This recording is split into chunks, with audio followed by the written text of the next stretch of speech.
You are listening to the Liquid Flannel Podcast. Thanks for tuning in.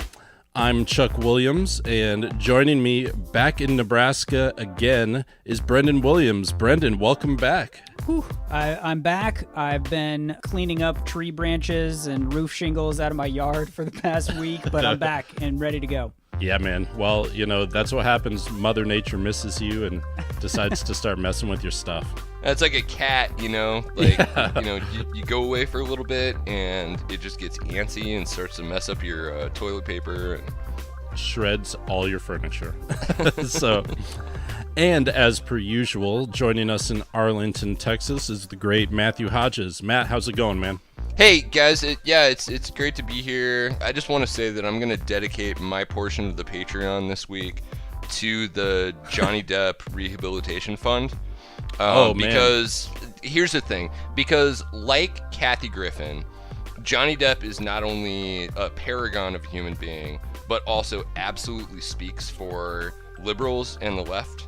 And I think that this smear campaign against him has been awful. So I'm starting a foundation to help, rehabilitate his image, and I just wanted to plug that here.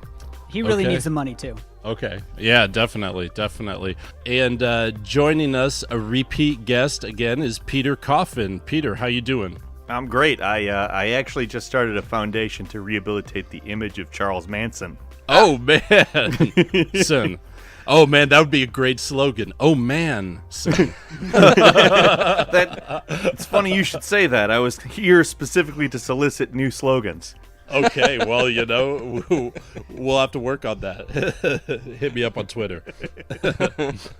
So, yeah, guys, I guess we've got a lot to talk about here this week, including some of the healthcare issues from the Senate, right, Matt? Yeah, definitely. The CBO score just came out about the healthcare bill, and it's not like you're going to hear a whole lot here that you haven't already picked up on Twitter, but we do have some commentary on that. Well, that isn't the only thing that's been happening. There was recently a good Washington Post article that I'd kind of like to get into here that goes into the Obama secret struggle to punish Russia for Putin's election assault. So some great information in there. Some of it's not too surprising, and some of it's just a little bit more of that same old song. Well, now, hold on a second, because I saw on Twitter, our president said the Russian story is fake, but how come Obama didn't do anything about all this meddling? Anything about that fake story, right. Yeah, what am I supposed to believe here? It's my favorite Trump position, which is Obama is so incompetent, he got Trump elected, so clearly he's terrible. He colluded to get Trump elected. Yeah, coming from Donald Trump, it's the best argument. So yeah, hopefully we'll get a chance to touch on that and a few more things. So without further ado, let's get to cracking.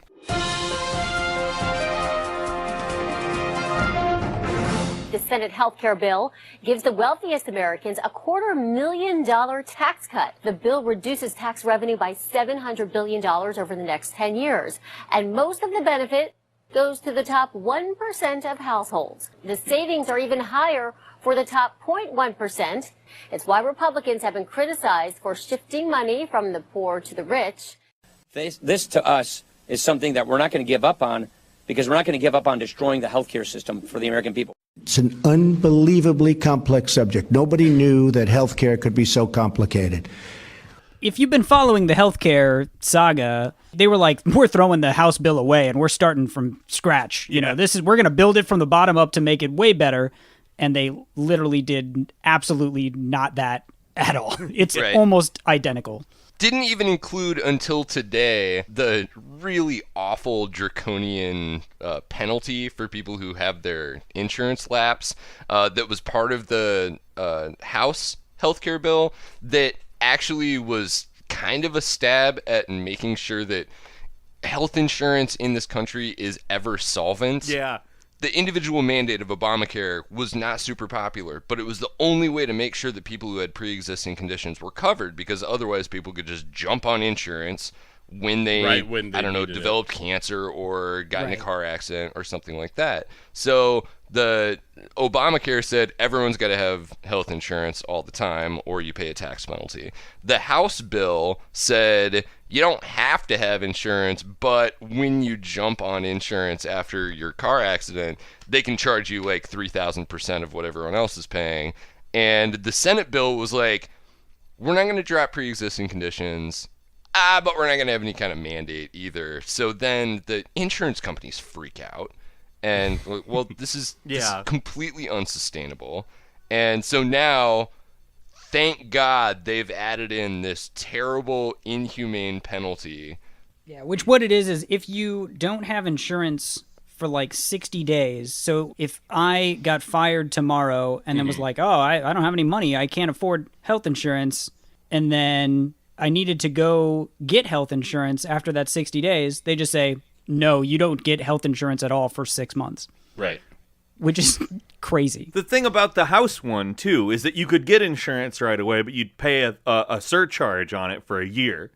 But you'd be covered. Like, you'd have it, at least. It's not something... Like, you could literally be off insurance for 4 months and then get insurance, and that would have compensated for the extra 30% surcharge for a year. But still, you'd have it. In the Senate one, they literally like... Well, yeah, you don't get it for 6 months. Yeah. Like, that's bizarre. And when you do get it after the 6 months, you still do have to pay extra, I believe. Yeah, there's a surcharge on that. So not only, could you just not get it for 6 months? Yeah, you're just supposed to be like, well, I'll just wait it out or whatever. Like if you have diabetes or, something.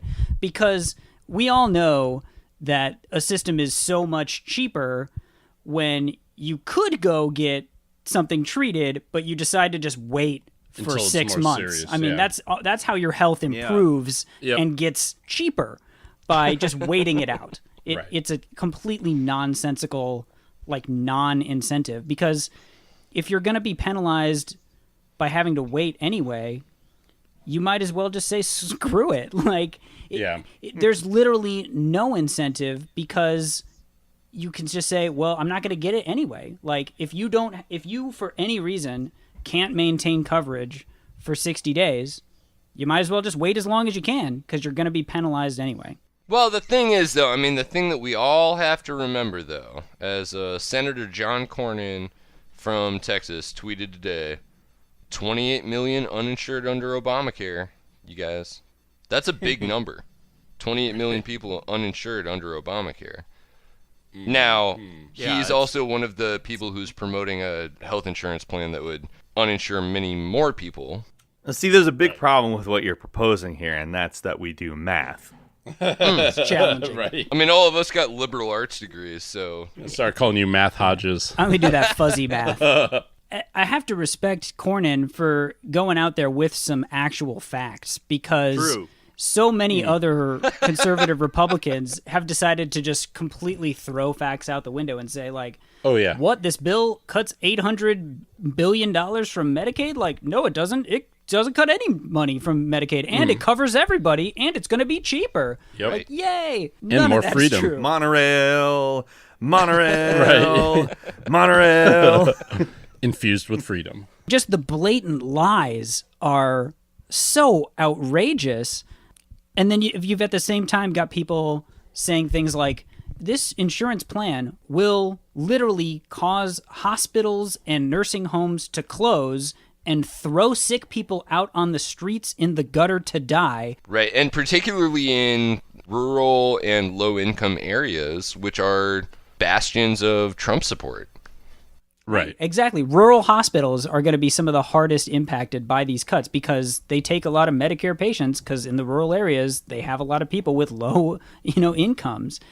And apparently that is too snowflakey for the Republicans to handle, right? You can't say, this is going to kill people. Like, let's keep the discourse reasonable. Yeah, here. let's cut the hyperbole here, guys, for real, And there were so many takes about that on Twitter. This one in particular, and I don't remember the guy's name offhand, but he said, there are plenty of arguments to be made against Trumpcare.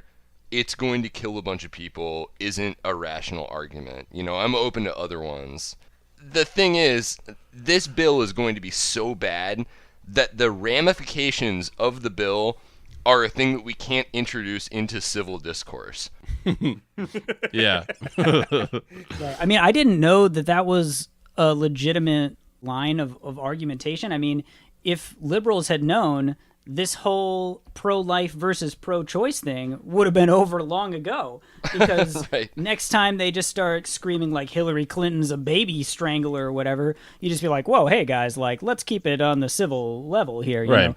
know, let's not let these debates get too extreme. Let's keep it within the boundaries of civil discourse. Hey, look, no, and I'm glad that Trump is appointed as his new Minister of Civil Discourse, the Honorable Mr. Theodore Nugent, who is, for one thing, that guy's never gone into, frightening and violent hyperbole. And secondly, I think that his call for civility now, when it's his side under attack, So brave. actually, shows a lot of character. He's the hero that we don't deserve. And neither did the Vietnam War. Really, really is. Right. Well, and Mitch McConnell won't even face his heroes. I mean, that dude had childhood polio and was cured by it, and the group that cured him wanted to meet with him about this bill, and he wouldn't even meet with them. That's the March of Dimes. Yeah. So Yeah, the March of Dimes, founded during the Great Depression by FDR. The March of Dimes, right. And it's like, if you can think of a group that should be like a bipartisan, they're not a politically polarized group or whatever. Yeah, who knew helping kids in polio would be so political, you know? Well, it's the same thing, because you got Paul Ryan, who, when his father died when he was younger, received like Social Security and Medicare survivors benefits that put him through college. Yeah. But of course, that has no impact on his desire to let that system help other people. Well, right. Well, because they didn't deserve it the way that he did. I mean, everyone thinks they're more deserving of these. Yeah, he had a real situation. Right. Same with Mitch McConnell. Unlike all those other cancer patients out there. I mean, no they just kidding. really need to step up the personal responsibility, as Vice President Mike Pence said in a room full of millionaire donors. Right. That we need to build a healthcare system based on personal responsibility. It was surprising to me, for somebody who's so in favor of personal responsibility, that he didn't respond to any concerned parents of kids who had cystic fibrosis or early onset cancer, or any of the older people who had parents who had dementia and needed 24/7 care. I don't know. I was surprised because he's such a man of integrity most of the time, and he didn't respond to a single one of these concerns from his ostensible constituents. It's amazing. I agree. Truly an abnormal event. Total aberration. Right. The whole personal responsibility argument is just so absolutely ridiculous when, like, I don't know what they think diseases are. I mean, I guess in Mike Pence's case, he literally thinks that if you get any disease or condition at all, that's like a sign from God or something. That you made bad choices. Right, that you're living a sinful life, and if you just... Yeah, it's that same prosperity doctrine, dominionist bullshit that we see, from Betsy DeVos and some of the other people in this cabinet. Well, didn't you share that Kellyanne Conway's response when someone had said, a bunch of people are going to be kicked off Medicaid, and she said, well, now they can work and get those benefits. Well, they should just get jobs and cake, lots of cake. Yeah, because, man, I'm at the height of productivity when I'm rehabbing fucking cancer or a knee injury or something. I'm at the height of productivity when I'm 11 years old and dealing with a congenital illness. I've heard that chemotherapy actually functions as speed. Yeah, seriously. It's so performance energizing. enhancing drugs. Yeah, it's like taking a 5-hour energy. Yeah, that's actually what showed up on Lance Armstrong's reports. I think that's actually what's in the Republican healthcare bill, is just, everybody gets some 5-hour energy and a bunch of billionaires get a massive tax cut. And also, no raising the minimum wage. What we do is we give them the 5-hour energy. We don't raise their wages. If they're sick, they work anyway because it's their right to work. And they can be personally responsible about their choices, and if they're not, God will give them cancer. Yeah, that's right. You've got to make the right choice about when in the day to drink that 5-hour energy when you're going from your one full-time job to the next full-time job, because you want to be able to power through it. Yeah, you need that burst, that real burst that lasts 5 hours specifically. One of the more insidious parts of the new Senate bill is that it does a pretty decent job at masking some of the, to quote Trump, the meaner aspects of the bill, because it pushes a lot of those negative impacts onto the states. Yes. So one of the things in it is that in Obamacare, they had this system where, and Obama kind of said this when he was going out around selling the bill, saying, look, if a state has an idea that can save money and cover the same amount of people, then we can do that, right? They can apply for a waiver and say, we have another system that we'd like to try, and we think based on this information, it might be a more effective option that can cover more people or can save costs. And they would have to submit it and get it approved, and then they could get these waivers. Well, the Senate bill has slightly tweaked that language to basically say, if a state applies for a waiver, they just get it.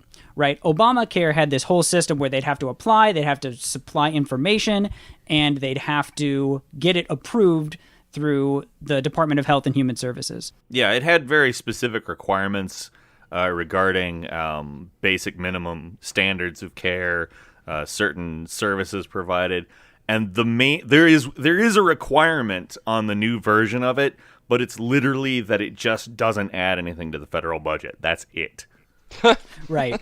The Obamacare had what are called essential health benefits, which were mandated that you had to cover these things. And that's where a lot of the controversy came to, because some of the things that it included were maternity care, contraceptive care, preventative care, chemotherapy, those kind of things. It's like, in order to qualify as health insurance, your coverage has to include all these required. Your coverage has to things. actually be health insurance. Yeah, exactly. Right. You actually have to be some kind of a provider of services. It's not healing crystals and stuff like that. So now with this Senate bill, they can get out there and say, well, we're still keeping that. We're still keeping the requirements at the federal level. We're still keeping pre-existing conditions. We're still keeping any state says that they don't want to, and then they automatically don't have to do it anymore. And the only people on federal health insurance are going to see like an $80 billion cut to their coverage. So yeah, exactly. It actually works out for everyone. It's like writing the opposite of a grant, right?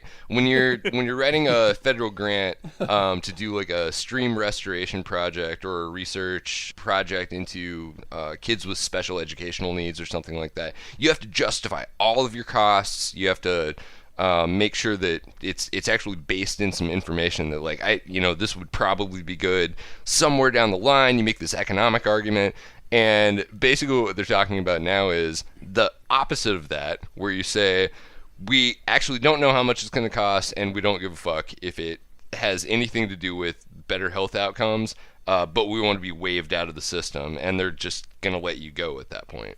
Right. And they've essentially created a system where there's zero accountability, because at the federal level, McConnell and Republicans can say like, well, look, hey, we didn't make the states, do that. Right. And then at the same time, the people in the states have to just say like, well, by cutting all the money, you made it, all the federal subsidies, we couldn't afford it anymore. So then we had to start finding ways to cut costs by eliminating, all these coverages. So no one's at fault.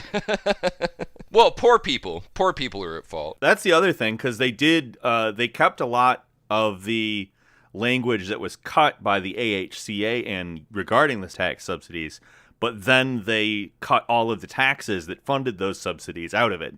So like you said, it's they come up with these ways that they can keep what sounds like a requirement or what sounds like something that will help in the bill, but then somewhere else in the bill they figure out how to defund it. Yeah, well, I mean, my favorite clause in the 14th Amendment of the Constitution about enforcing civil rights is the one where it's basically just like, unless the states don't want to. Yeah. Right. I like that part too. We'll leave it up to them. Right. Because you want a federal system that basically just says, hey, if you live in a poor state, maybe a red state, maybe you're Nebraska or Mississippi or something like that. South Dakota, Idaho. You've got all these people on this expensive Medicare. You just got to cut somewhere. Yeah. You just got to cut to make it financially solvent. And that's apparently the only thing that matters is the bottom line. If they can say it's going to save money, kicking a lot of people off of having coverage sure saves money on paper, Yeah. Right. but in reality, it is expensive because every time you go to a sick person and you say like, hey, you have high blood pressure and you should probably go to the doctor and get some pills to treat your high blood pressure. But yeah, it's too expensive to pay for you to have insurance. So just wait till you have a heart attack and go to the emergency room. That's not saving anyone any money. That's driving up costs for everybody because it's cheaper to get you some cheap blood pressure medication rather than waiting until you have a massive stroke and have to have emergency surgery. Right. It's so nonsensical. It's just like the only silver lining is if they pass this, at least they'll just be shooting themselves in the foot because literally everyone hates this. And if you think they hate it now when it's not actually happening, wait till it's actually happening. Then they're really going to hate it. We'll have a Democratic president by that point, and Sean Hannity will just Then it'll pin be it on his him. fault. Right. Yeah. I think one of the most ridiculous things that was said was that Mitch McConnell reportedly said when trying to convince people to vote for this bill in the Senate that, look, our choice is to either vote for this bill to replace Obamacare, or if we don't do anything, Obamacare is going to magically turn into single payer, which is the most backwards nonsense. He must realize that if he wants a single payer system, this is a great way at getting it implemented by repealing Obamacare and making a much worse system. Because if he just let Obamacare stand, maybe people would be mad that Republicans promised that they were going to get rid of it and didn't, but Democrats wouldn't be powered up to say, like, we need to fight on this as a number one issue to relitigate healthcare again. But if he passes this, that is 100% assured to happen. For a while this year, I was doing a radio show on a local talk radio network. One of the days of the week, there was a show after my show that was hosted by an insurance guy. He talked about the ins and outs of insurance. He talked about the things that people needed to do, or he would also advocate for that religious, I don't really know what it was, some kind of weird pool that's kind of like insurance, but not quite. But his thing is he believes that all the Republicans also want single payer and that this is all some sort of big ruse. And I think that that's the funniest thing I've ever heard in my life. Oh man, that is drinking the neoliberal milkshake right there. I know, that is just like, that's right, incredible. bud, man. Yeah. I didn't stay for his show, so it was at one point where he came in and he was talking to me in between some breaks, and he said that, and that was just, I entirely wrote off everything that this man said from that point forward, because I thought that was just the best thing I ever heard. Right. I mean, I'm fully waiting for the day when all of the Trump fans just totally flip on Trump because he becomes so unpopular that they just start saying like, well, Trump was really like a Hillary supporting Democrat the entire time. Right. Yeah. That's the only way it's going to happen, too, because they're certainly not going to go against him on, like, issues or values. No, they don't have those. Right. I can't wait for, like, the Mike Pence attack ads against Trump or whatever. When he's trying to get him to resign. It's gonna be beautiful. If you were an opera singer who bore a noticeable resemblance to First Lady Hillary Rodham Clinton, what would you do?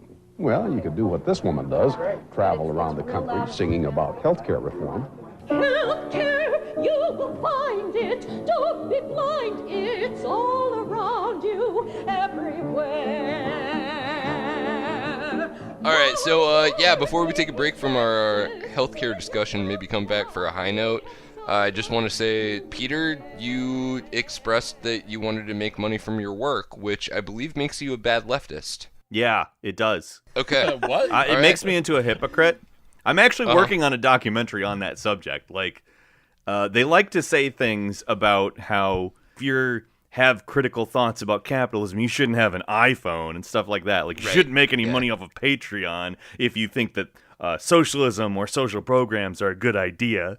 It's like, wow. Just because Chapo Trap House promotes leftist ideas, it's not okay that they make, like, $200,000 per year off of their show when there are like a million other reasons to criticize them. Yeah. I mean, that makes more sense to criticize them for just trying to exist in a system that demands you make money in order to survive. You're survivalist. Don't worry about it, dude. Right. It's all good. What shows that position is completely hypocritical is that when people actually did that and they went and lived in like hippie communes and stuff and actually did just say like, I don't want any part of this system, I'm going to go leave, they were still mocked ruthlessly for it by right-leaning people anyway. Yep. So, I mean, it's not like they're going to respect you if you're like, well, at least they have the courage to, you know, live their convictions fully or whatever. Right. They just try to paint them all as nudists. Yeah. They have a commune, so they're all nudists. An even easier criticism that nobody seems to want to make it is all of these lanyard fucks from these think tanks, like, they're all super white, like, privileged people who went to exclusive schools. You know, these are easy arguments to make. Yeah, I make internet content, and I don't have an education, so there's no falling back on, like, some sort of intellectual thing for me. Well, you know, when Trump came and visited Iowa, one of the Republicans there opened up for him and started talking all kinds of shit about Ben Sass and saying, you know, because Ben Sass was going to come over there and do a thing and was like, you know, he comes across this Missouri River with a sanctimonious attitude and, you know, started, you know, ripping on him for being intellectual. Yeah. And again, it's like, if you don't love everything about Trump, you can stay on your side of the Missouri River. Right. And it's just like, what? Right. Which Ben Sass's example of intellectualism is that he literally wrote a book that was like, millennials are bad. Like, that's his level of intellectual discourse. To be fair, that's pretty smart. But he did study at, like, Oxford and then also went to Harvard and has a PhD. He wrote a dissertation, which I read because when he declared his candidacy, I was like, I should figure out what this guy's about. And his, like, PhD dissertation was like, Madeline Murray O'Hare is evil and Reagan's gonna take over the world, yay! Really? That's his PhD paper, is basically entitled that, yeah. Man, I didn't realize it's that easy to get a PhD. Yeah. I mean, that's a pretty clickbaity title. Yeah. He's been on this millennial train since the beginning. He's way ahead of his time.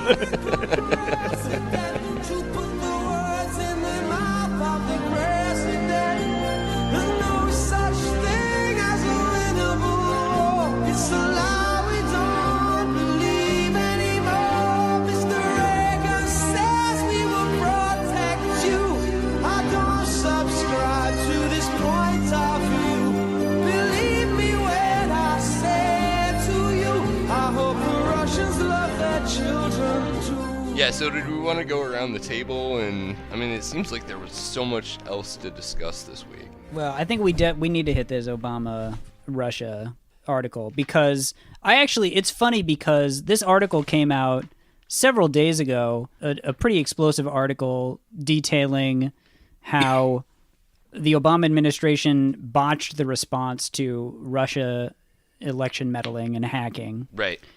And I kind of had forgotten about it until Trump has started tweeting about it nonstop. Oh, yeah. And continues to this very day. Yeah.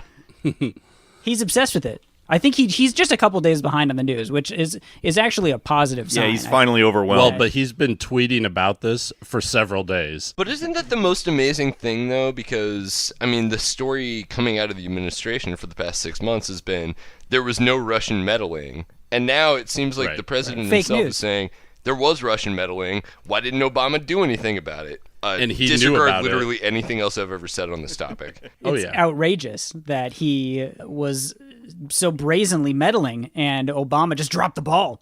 Right.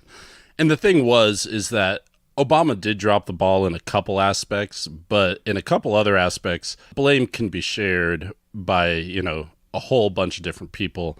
And I think Trump himself, because, Obama was hesitant on doing things because he did not want to appear political. But the whole reason that he had that in his head is because of 8 years of people like Trump making every single thing he does political, even if it's freaking Dijon mustard. I know. I absolutely love the Dijon mustard thing. It's like, that was an actual controversial thing. Or the arugula. They tried to bring it up a few weeks ago, and it didn't really stick, because I think we've seen such absurd things happen over the last while that seemed like nothing. But, like, if you think about how absurd it is that the president of the United States was using a condiment and the Republicans were like, oh, that un-American bastard.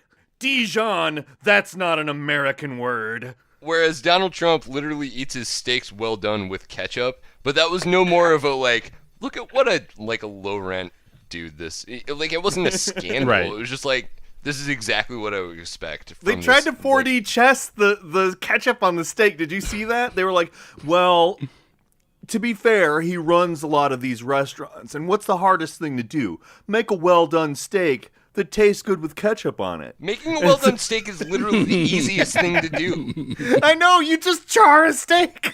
Every person has an uncle who always makes well-done steak. Like, accidentally, because he doesn't know what the fuck he's doing. I want it medium. Yeah, all right. Sure. I'll eat a well-done steak, but I'm not going to go out there and say, like, it's the height of, like, challenging, like, it's the blowfish with the poison in it or whatever. Right, it's like, yeah. can you burn a steak, but to the point where it's still technically edible? Like, you nailed it. Like, it's really hard to just get in that sweet zone. But yeah, I mean, Obama didn't just make up that Republicans were going to attack him if he started talking about this, because they had a meeting with the Senate Republicans where Mitch McConnell literally said in the meeting, if you start talking about this, we will declare that you're meddling in the rigged election. Yes. I mean, they're literally on record stating that that's their strategy. Clearly, Obama said, like, well, you know what? Hillary's going to win anyway, so, like, it doesn't matter. Right. Which was a mistake in hindsight. Yeah. But I don't think anybody can blame him for thinking that months before the election, where it looked pretty likely that was what was going to happen. Right. So what he tried to do, what his instructions to staff members were, to pursue ways to deter Moscow in 3 main avenues.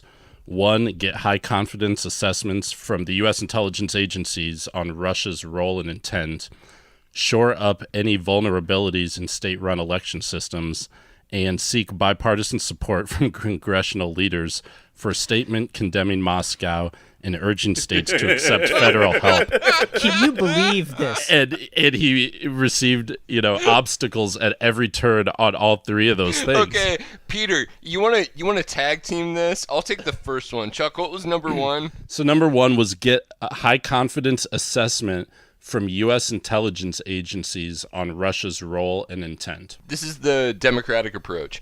I would rather make sure that I'm 100% right in case I get criticized for anything that I've said than just do a thing. Okay, what was number 2? Peter, I think you should take number 2. Shore up any vulnerabilities in state-run election systems. Well, obviously the Democrats are amazing at network security. They were the ones who didn't get hacked, right?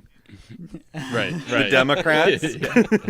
Yeah, they didn't get absolutely. hacked. Their hacking also, like, since it didn't happen, it didn't have any bearing over the election whatsoever. I thought they just got hacked on the basketball court, To say nothing of this fact that, I mean, the electoral apparatus really is, something that's important to our national integrity and our national security. And maybe just focusing on whether the Decatur IT guy, like, knows about two-part authentication, verification right. for email. Yeah. Well, he's got, for one, he can't be making all of the illustrations for his novel while he's doing his job on MS Paint. Right. It's the most secure paint program out there. I mean, that's just a fact. They will not hack the MS Paint. All right, and then number 3? Well, number 3 was to seek bipartisan support from congressional leaders for a statement condemning Moscow and urging states to accept federal help. Right, so bipartisan support. See, that's just inherently hilarious. So this must have been like a month after he first got elected when he still thought bipartisan support for anything was possible. Right, it must have been that. Right, no, wait, it was literally 8 years after facing unprecedented obstruction for 8 years in a row. After a literal statement from the Speaker of the House. That's what I was going to bring Or up. the Leader of the Senate saying, we will not work with him on literally anything. If you do this, Right. we're going to use it against you. Well, clearly, I mean, but this one, I mean, we got to get bipartisan support on this one, you guys. I mean, Right. It's you a can't matter of the proceed without it. country. Country over party. Well- That's how the Republican Party works, right? That's how every party Right. works. That's how the Democrats work. Everybody thinks about the good of everybody above their own personal and group goals and aspirations. That's how we do things in this country. It's all about the common The only good. the only thing I know about the government is what I've learned from watching The West Wing, where everybody actually has the interests of the country at Yes, heart, that and is it's just a matter of It's an accurate show. They do. Right. They did a lot of research for it. They talked to a lot of politicians who they spoke the truth clearly, and it was reflected in all of those scripts. I'm going to take it down to, to the common man that's like myself and equate it more to sports, because in sports, which are, like in the sport of basketball, you've got teams and you've got roles on the team, and not everyone is going to be that number one glory score guy. Right. Sometimes you have to be the guy that's putting up the assist, and, classic example, John Stockton.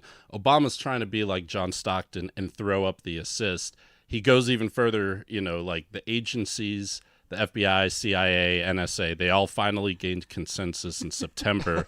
And Obama had them put together a statement, seriously, had him put together a statement, and he left his name off of it in a further attempt to avoid appearance of politics.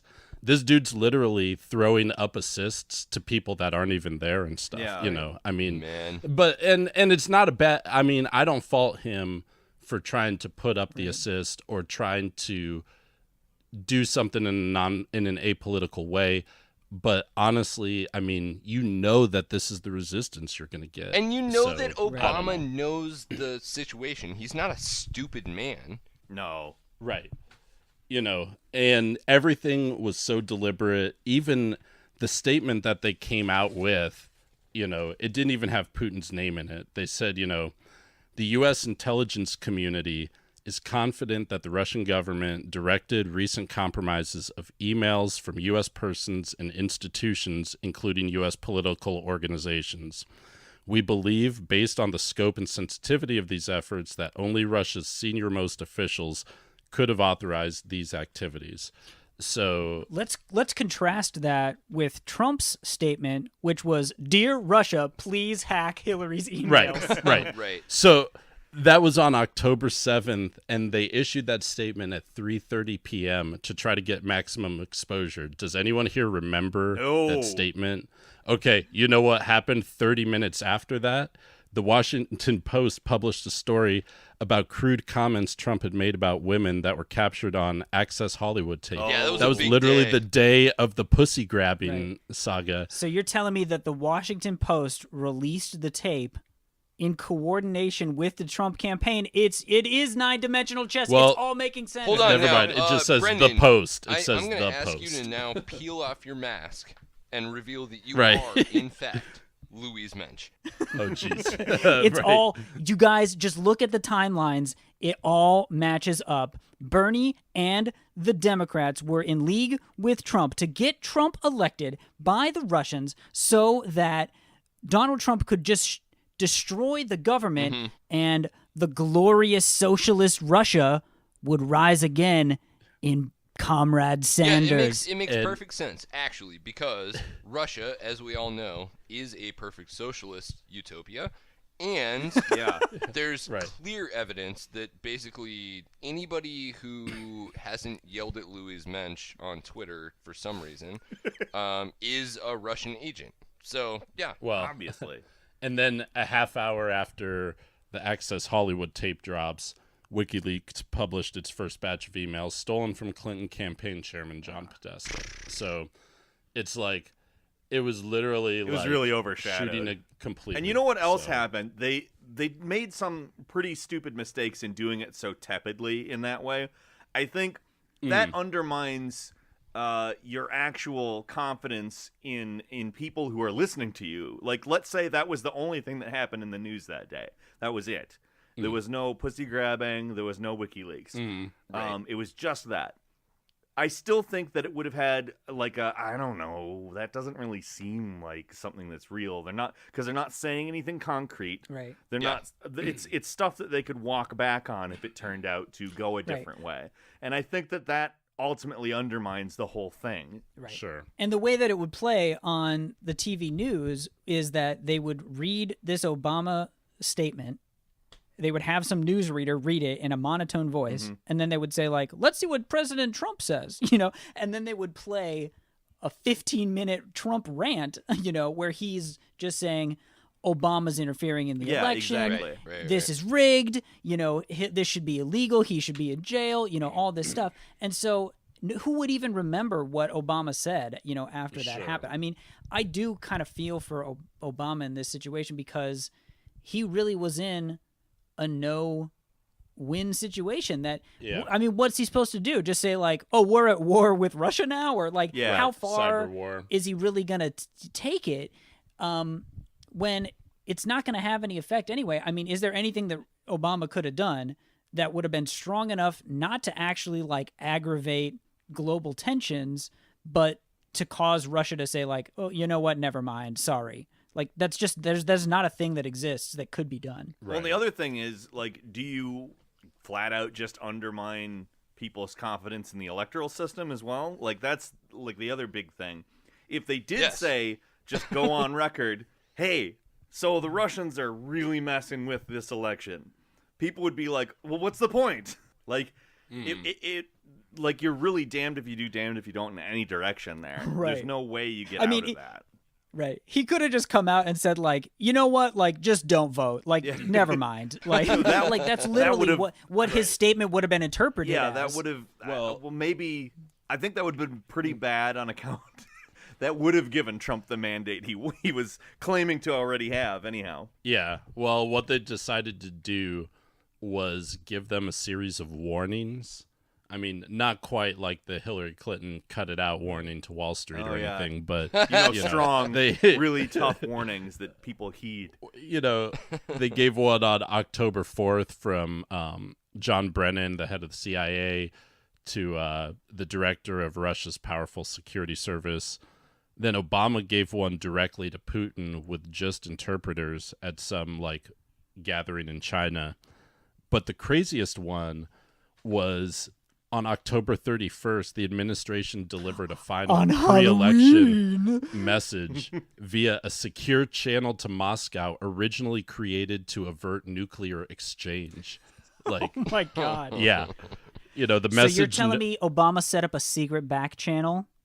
Dude, he didn't set that shit up. He was like 5 when that was set up. 5, playing around in the Kenyan countryside, Right. On the basketball court, right? Seriously, praising Allah for the beautiful weather. The message basically noted that the U.S. detected malicious activity originating from servers in Russia targeting U.S. election systems, and warned that meddling would be regarded as unacceptable interference. Russia. That's unacceptable. You guys. So basically, he's Lemon Grab from Adventure Time. This is a little beyond the pale. Okay, that's actually a term in international law that basically means I don't greenlight this. Yeah. And Russia confirmed the next day that it had received the message, but replied only after the election through the same channel, denying the accusation. Right. So, said, what you talking about, Willis? Didn't give the game away or anything like that. So, well, that's so shit posty. Like, yeah, they seem very trollish or whatever. Like that's what Russia is. Like, and here's the problem. Like, shit posting is hilarious. Like, if it's not horrible, if it's literally just, like, nonsense, it's hilarious. And it seems like, other than the fact it ruined the election, that's basically what Russia was doing. Mm-hmm. Just we have a bunch Peter, of white nationalists. I know that you don't like my it. Twitter account, but I don't think that I ruined the election. I did. Right. Okay. I earlier in the year supported Bernie Sanders, so I obviously ruined the election. Right. I didn't. It's Well, not like and- I changed my support during the general to the electable candidate that was against the horrific nuclear apocalypse about to happen. Yeah, no, Oh, Jill you're Stein? you're a regular man bun Right. Ken over there. Yeah, that's me with my long man bun hair.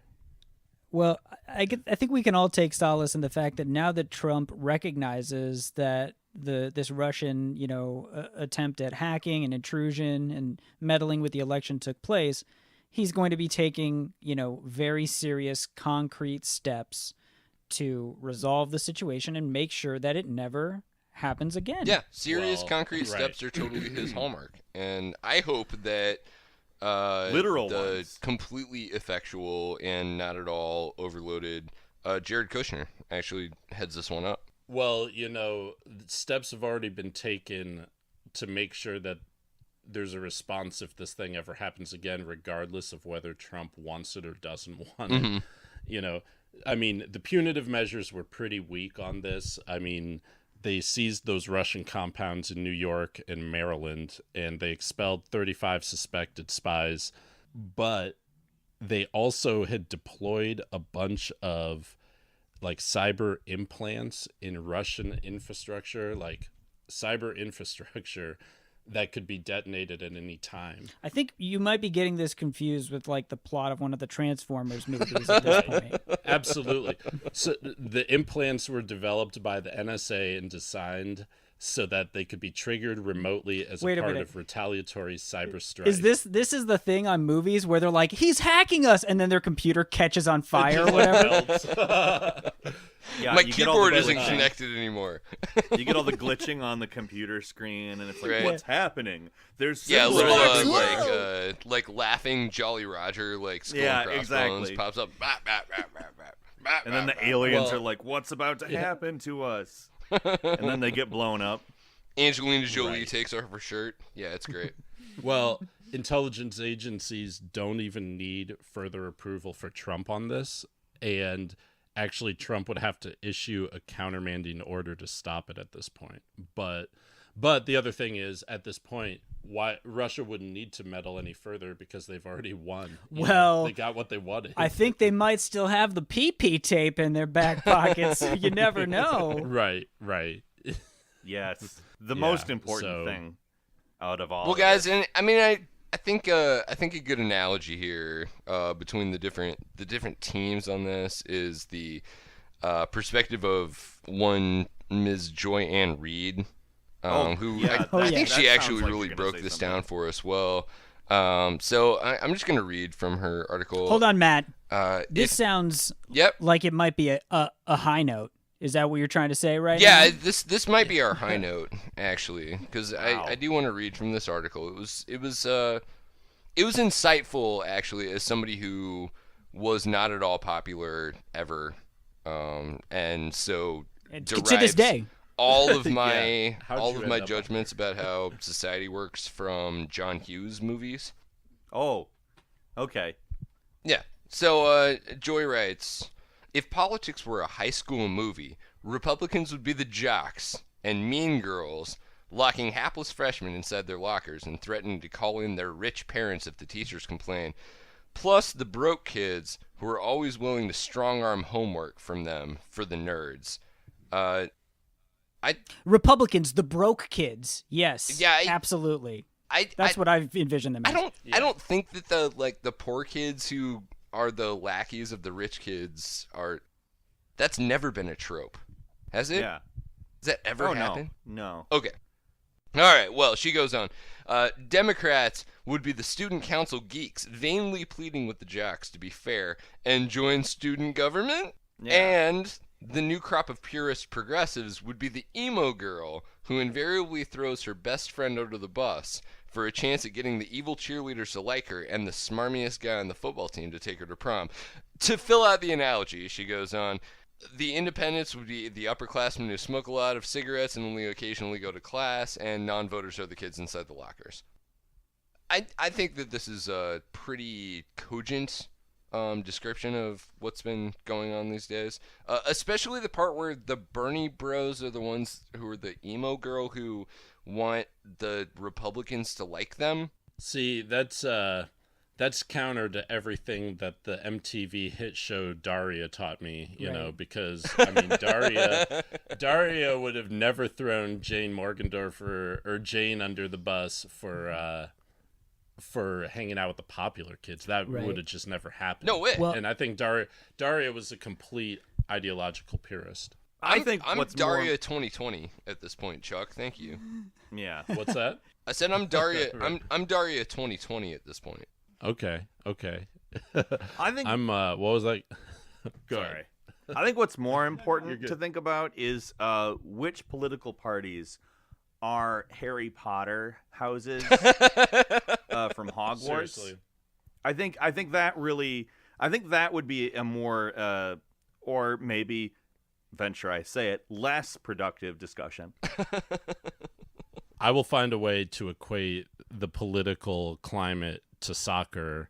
Oh. By the World Cup in 2018, I will come up with teams and players that best represent the global political scene. All right, hold Maybe on. not I want to global. take a whack at How this, about though. North American? I'm going to say that the American working class, including the economically anxious white working class, are Dobby. And No. Yes, Leicester Dobby is City. a house in the Hogwarts school. You know what? One of the weirdest things about one of the Harry Potter books is that it literally makes fun of Hermione for the entire book for fighting against literal slavery. Yeah, I know. That's a really good message for children. Yeah, for sure. Yeah. Well, and it also Fighting against slavery says is a lot about silly. J.K. Rowling, who literally lived on public assistance until she became a billionaire. It's like this keeps happening. It's It's almost so like that weird. keeps happening. They live on public assistance. They get some sort of help from a nonprofit or from public funding, and then they grow up and Their successful. dads end up on the VA bill. Sure. Yeah, they're successful, and then they're like the emo girl who throws their best friend under the bus in order to be popular with the Republicans. Oh shit, Joanne Reed was right, except she wasn't talking about the progressives. She was talking about like white feminists. Yeah, I guess something. Joanne was right about something. So J.K. Rowling's not so progressive then, or what? I don't know. I didn't She really realize hates that. Jeremy Corbyn, so no. Oh, she does. Oh, okay. Yeah. Well, enough said right there. So, yeah. Or she hated him, I guess. I don't know if she hates him still now that he's won, because that's not the meritocracy at play. But she went from always hated him to always rated him. Well, he was like the Bernie or whatever of the thing. So he inspired his own backlash about like he's dividing us instead of uniting us and all that stuff. and then that didn't actually come true at all. Right. Yeah, and it just young took a while. people in the UK actually show up for a vote, so that's kind of nice. Yeah. Right. Actually, for this high note, I want to sneak in that clip of Jeremy Corbyn speaking at the Glastonbury Music Festival. Oh, yeah. That was amazing. Yeah, roll that clip. Oh, absolutely. Here we go. And if I may, I'd like to quote one of my favourite poets, Percy Bysshe Shelley, who wrote in the early 19th century many, many poems and travelled extensively around Europe. But the line I like the best is this one. Rise like lions after slumber, in unvanquishable number. Shake your chains to earth like dew, which in sleep had fallen on you. Ye are many, they are few.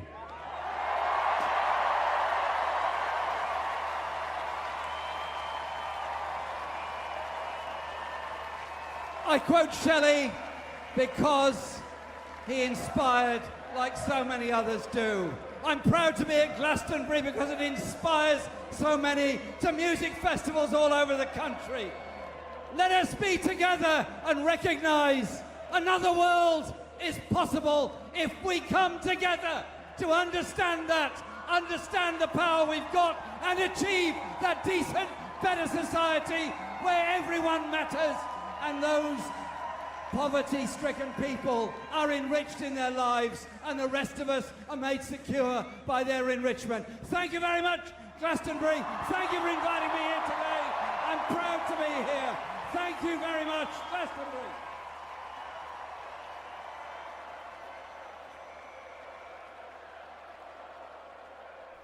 Seven Nation Army, Yeah. man. Awesome. Oh, yeah. Get And that chant going at every inspiring. sporting event. Yeah. I'm telling you, 2020, Inspiring we need to a get chant. that going for whoever isn't The Rock or Mark Zuckerberg. Right. Right. And if you are looking for a political high school drama that isn't some sort of nonsense, check out Election from Nebraska director Alexander Payne. Oh God. That was filmed in our high school, Yep. including many of the people from the drama department that we I know. went to high school when that movie was filmed. Did you make the cut? Didn't make the extra cut in there? I actually used those days as a good opportunity to skip. So Nice. All right, but okay, But yeah. This is. I this think is the that highest of movie all high predicted notes the because election I've better always than loved this anything. Story. So a gal that we were in theater with ran into this like little blonde waif in the middle of one of the gyms, and she was walking around and said, "Hey, where's the cafeteria?" And our friend, who was a really cool gal, a stage manager on a lot of the shows that we did, and just an all-around cool person, said, "Oh, are you new here?" And this girl looked at her and sneered, "I'm Reese Witherspoon." And this gal was like, "Oh, okay," and just turned around and walked away from her.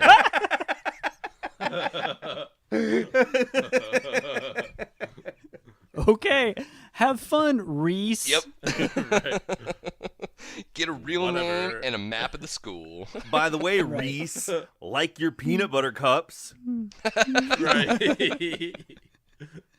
But yeah, I think that movie did the best job at predicting our current political climate wow. versus any other filmmaking. If you haven't watched it recently or ever, definitely track it down. It used to be on Netflix. I'm not sure if it's still there. But Election by Alexander Payne, starring Reese Witherspoon and Matthew Broderick. Yeah, Matthew Broderick. yeah. Jared Kushner is the Matthew Broderick who gets stung on the eye by a bee, and then his wife leaves him because he tried to sleep with her best friend. That sounds like the election, actually. No, it's good. Chris Klein plays the Donald Trump figure, I think. Oh. Yeah. So equally intelligent people. Right? Absolutely. All right, well, we just threw shade at the entire election cast. That was fun. Yeah. For sure. Those for jerks. Sure. Right. I guess that means we should quit while we're ahead or something. That's basically what the Excellent. Democrats did, but then it ended up making them lose. Oh man. Well, it's not a campaign strategy. It's just a way to exit the show. But before we do, we just wanted to thank you for joining us again, Peter. You'll be on track for a hat trick, a flannel hat trick here pretty soon. Yeah, I didn't so- offend anybody too badly today, I see. Right. Absolutely. Well, wait till we selectively edit you. Yeah. Yeah. I hate all of you. Right. Well, do you got anything to shout out or any plugs for where the audience can find you? man? Just follow me on Twitter at Peter Coffin, and also I got a new documentary that I actually talked about a little bit earlier in a natural way, which probably will serve as a better promotion for that's coming out in the next week or so. Right. Well, remind them the name of that where they can look for it. So. Well, it can be found at youtube.com/Peter Coffin, and I have not named it yet, actually. So Oh, perfect. So just subscribe to the account. yeah, just show up every day. Excellent. That's right. With bated breath. Like Click Charlie on- Brown looking for a Valentine. Yeah, How's exactly. that, Click on how's all that the working out ads. for you, Peter? What? Just telling your Twitter followers, like, I don't even know what it's called, but just Yeah, I show don't. up here I'm a every day. terrible promoter. I'll say that. Like, there's no purpose in me even ever trying to promote anything, because it's just like, Right. yeah, I don't know the name of it, and most of it I haven't done. Right. Also, I'm not really sure Excellent. what it's about yet or anything. Right. But it's gonna be awesome. Yeah, it'll man. be great. It's gonna Show be up amazing. every day, and it'll be there eventually. I guess. You will recognize it as a tour de force when it's there. And that's how I became president of the United States. Right. See, It's a formula that even you can follow, ladies and gentlemen. So, and while you're following that, you should follow us on Twitter at liquid_flannel, and you can follow us individually. You can find me at Shaggy2Trope. Brendan, where can they find you? They can find me at Brenda Williams with 1 L. And Matt, where are you at? I'm at Matt the Great with a W. Well, thanks for tuning in, and we'll see you next week. No Twitters for Peter. No Twitters for Peter. I already said mine. He said his. Oh. We got it. Yeah, I would be a jerk if I said it again. No way. Repetition is always okay here. Yeah, that's like I said. I'm a bad promoter. I'm not good at it. Right. We're losing all As this we say, audio. You guys right. know that, right? Everyone has to say their name. Everybody say their own name as Fine. many times as possible Matt the Great. during the show.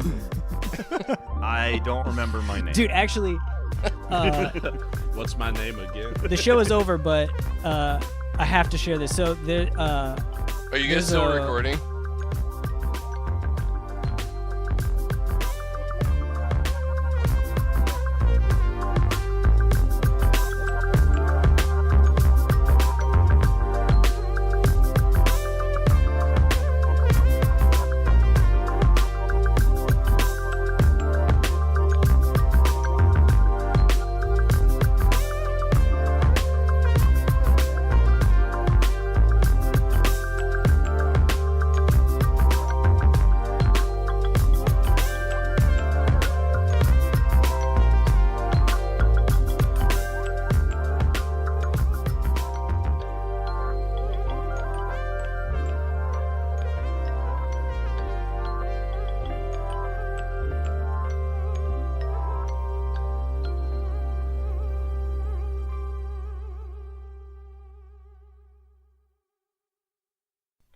yeah. Okay. We are. All right, cool. Have you?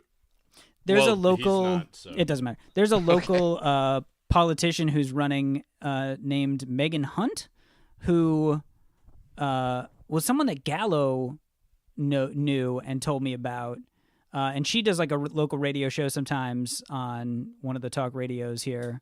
But she just announced that she's running for state senate for like the Benson neighborhood in Omaha. But her Twitter handle is @Lasertron, which is fucking awesome.